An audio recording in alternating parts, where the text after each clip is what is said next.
Hey guys, what's good? Triple J Boxing. So we have some news about Conor Benn and his next fight. So he's supposed to fight in December 23rd, apparently rumored, and it's supposed to be Chris Eubank Jr. On pay-per-view. Venue not determined yet.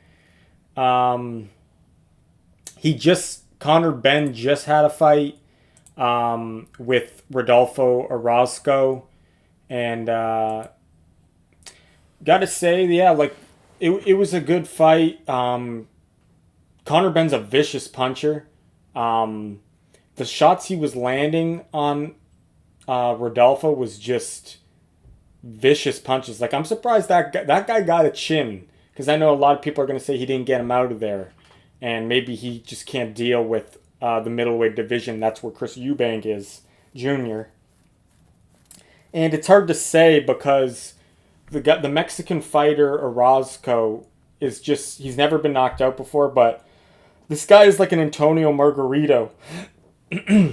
He's like he just takes shots and he keeps on coming. He has the same like body type too. But Conor Benn, after I seen him what he did to Chris Algieri, I'm like, this guy's got power. This like Conor Benn is explosive as fuck. Like he gets the amount of leverage and power he gets on his shots. That straight right hand of his is money. Like if he lands on you on the button, 9 times out of 10 you're gonna get put to sleep. But this guy wasn't. This guy wasn't going to sleep, and the guy is just tough because he was getting rocked, and I feel like other fighters would have gotten knocked out.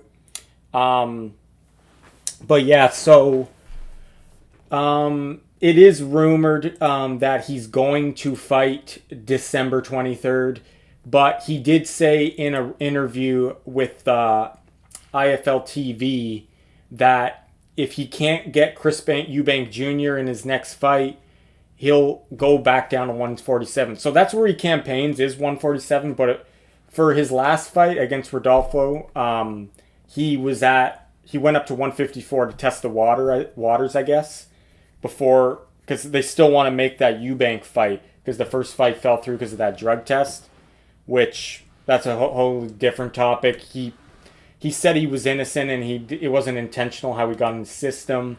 And then there was a other thing that came out saying he was eating too many eggs, and that would explain that why he tested like that. But I don't know. Who knows, guys? He is a beast in there, so it's like it's hard to like I don't know. I don't know what's going on with that situation, but that's why the first fight never happened because of the drug testing. He tested positive, but he was always at welterweight. So he is still young. I believe he's like 26, I think. And Eubank is 34. So, like, time is running out to make this fight. And I feel like that's why they really want to make this fight now, is because we all know their fathers had history. They fought, I think, twice. One was a win for Eubank. The other one was a draw. I got to go back and watch those fights, guys. Like I know a lot of you. I posted a video of Nigel Benn sparring Roberto Duran. Check that out, video, guys.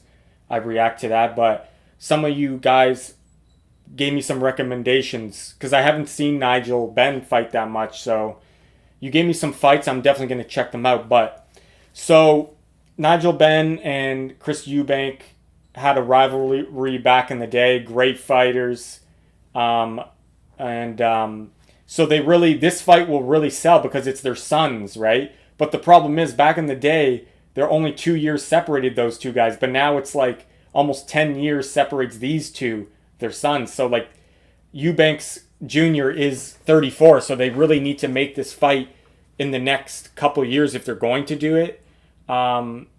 Or before the selling date maybe goes down, right? You don't want one fighter to start declining, which that could be Eubank that starts declining, right? Because I think Conor Benn's got plenty of time. He could wait a couple years, but will it just not be the same, right?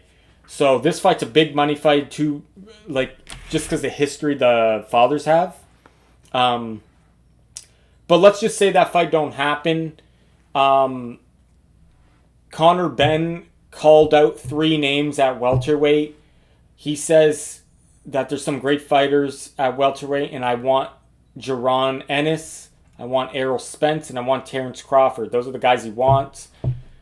This guy is vicious. He's a vicious puncher, and he's got good head movement too. Like, he's explosive, and he's got the punching power just like his dad, the Dark Destroyer.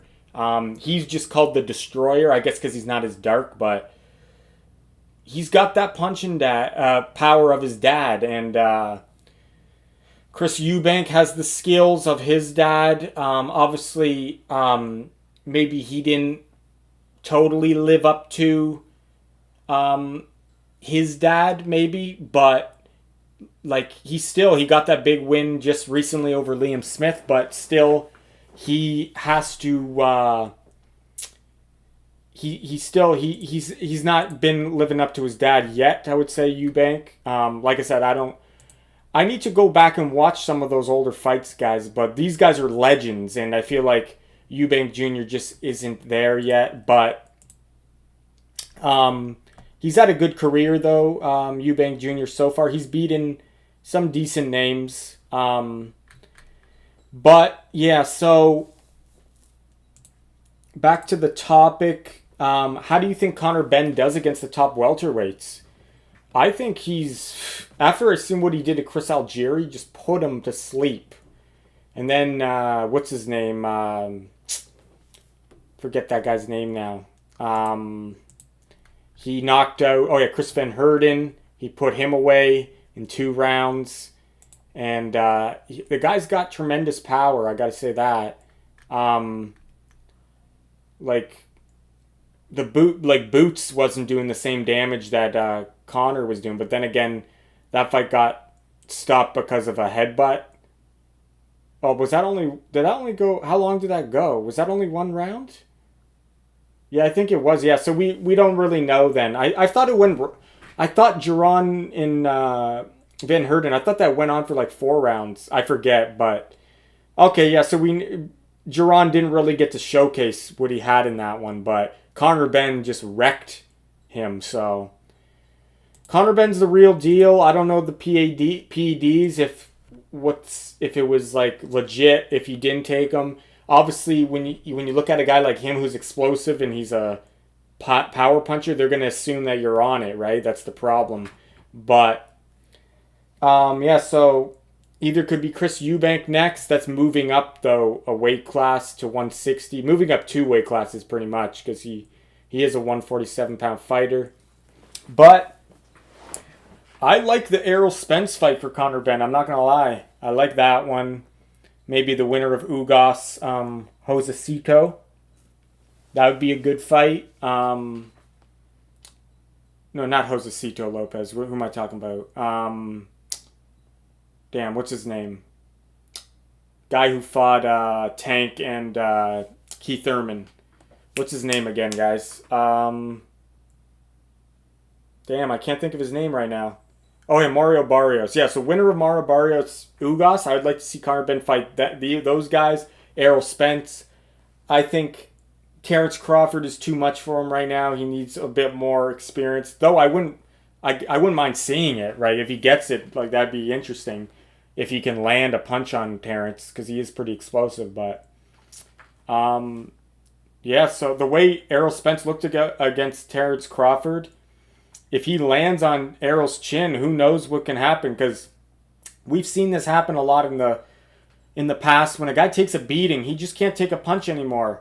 And that could be Errol Spence. Maybe if Conor touches him, he might put him out. But yeah, we got the Ugas fight, Mario Barrios. Jaron Ennis would be a very interesting fight. Both guys around the same age, right? Both are trying to prove themselves in the division. That would be a very good fight. So a lot of good fights for Conor Benn out there. Hopefully, like I said, as long as he stays clean. Like I said, I'm not saying he did it or didn't. I don't know. But it was in his system. But anyway, I like his style. He's a vicious puncher, and yeah. So let me know your thoughts on who do you want him to fight next, guys. And thanks for watching.